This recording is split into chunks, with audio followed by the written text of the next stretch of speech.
মাননীয় সদস্য আব্দুল হান্নান মাসুদ, নোয়াখালী ৬।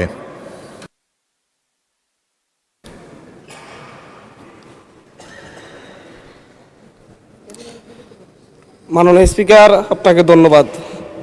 মাননীয় স্পিকার,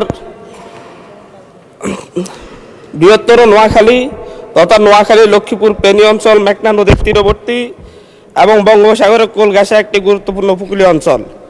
ভৌগোলিক অবস্থান, সমৃদ্ধ ইতিহাস, সাংস্কৃতিক বৈচিত্র্য কারণে এই অঞ্চলে রয়েছে স্বতন্ত্র মর্যাদা ও পরিচিতি। উল্লেখ্য, বৃহত্তর নোয়াখালীকে বিভাগ ঘোষণা করার দাবিতে 1994 সাল থেকে অদ্যাবধি প্রায় 31 বছর যাবৎ এ অঞ্চলের জনগণ ধারাবাহিকভাবে আন্দোলন করে আসছে। ইতিহাস পর্যালোচনা করলে দেখা যায়, ব্রিটিশ সরকার যখন 1772 সালে মাত্র 18টি জেলা ঘোষণা করে, তখন নোয়াখালী ছিল অন্যতম একটি। এবং ব্রিটিশ শাসনামলে ঐতিহাসিক বাস্তবতা এবং আঞ্চলিক গুরুত্বপূর্ণতার কারণে এই অঞ্চলে একটি বড় বিমান ঘাঁটিও নির্মাণ করা হয়েছিল। এই অঞ্চলে ভুলুয়া নামক নদীবন্দর ছিল দক্ষিণাঞ্চলের সবচাইতে বড় নদীবন্দর।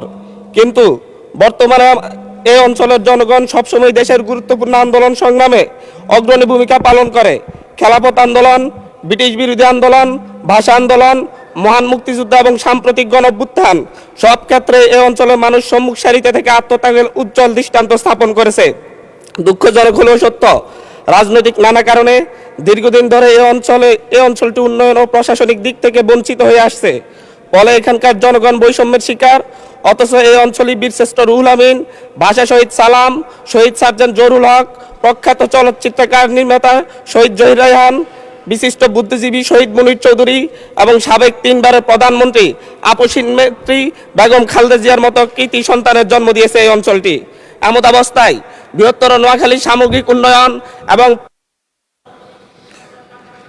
মাননীয় সদস্য মোহাম্মদ মশিউর রহমান খান, বাগেরহাট ১।